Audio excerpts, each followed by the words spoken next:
Between 9 and 10 o'clock he hurried to the town hall to see the secretary, who was the only educated man in the town council.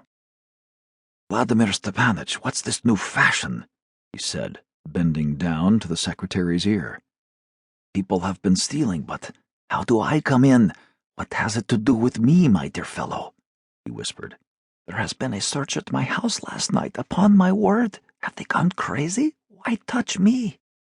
"Because one shouldn't be a sheep," the secretary answered calmly. "Before you sign, you ought to look." "Look at what? But if I were to look at those accounts for 1,000 years, I could not make head or tail of them. It's all Greek to me. I am no bookkeeper. They used to bring them to me, and I signed them." "Excuse me, apart from that, you and your committee are seriously compromised. You borrowed 19,000 from the bank, giving no security."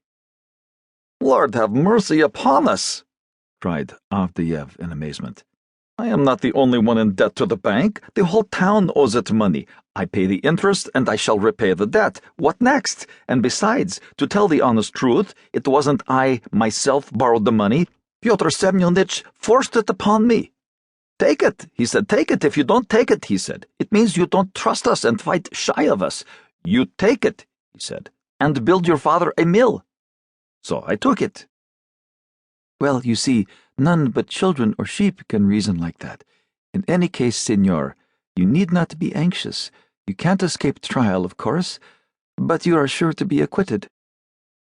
The secretary's indifference and calm tone restored Avdeyev's composure. Going back to his shop and finding friends there, he again began drinking, eating caviar, and airing his views. He almost forgot the police search, and he was only troubled by one circumstance which he could not help noticing.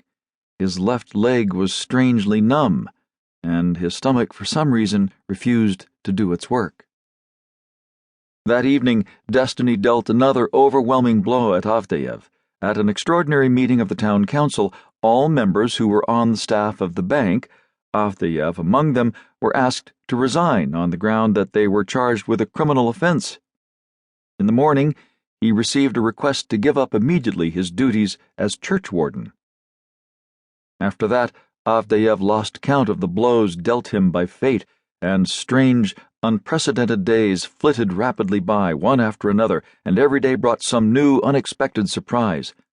Among other things, the examining magistrate sent him a summons, and he returned home after the interview insulted and red in the face. "He gave me no peace, pestering me to tell him why I had signed. I signed, that's all about it. I didn't do it on purpose. They brought the papers to the shop, and I signed them. I am no great hand at reading writing." Young men with unconcerned faces arrived, sealed up the shop, and made an inventory of all the furniture of the house. Suspecting some intrigue behind this, and as before, unconscious of any wrongdoing, Avdeyev, in his mortification, ran from one government office to another lodging complaints. He spent hours together in waiting rooms, composed long petitions, shed tears, swore. To his complaints, the public prosecutor and the examining magistrate made the indifferent and rational reply, "Come to us when you are summoned. We have not time to attend to you now," while others answered, "It is not our business."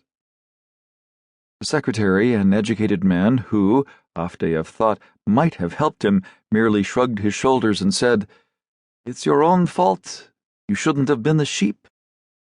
The old man exerted himself to the utmost, but his left leg was still numb, and his digestion was getting worse and worse. When he was weary of doing nothing and was getting poorer and poorer, he made up his mind to go to his father's mill or to his brother and begin dealing in corn. His family went to his father's, and he was left alone. The days flitted by, one after another. Without a family, without a shop, and without money, the former churchwarden, an honored and respected man, spent whole days going the round of his friends' shops, drinking, eating, and listening to advice. In the mornings and in the evenings, to while away the time, he went to church. Looking for hours together at the icons, he did not pray, but pondered. His conscience was clear, and he ascribed his position to mistake and misunderstanding. To his mind, it was all due to the fact that the officials and the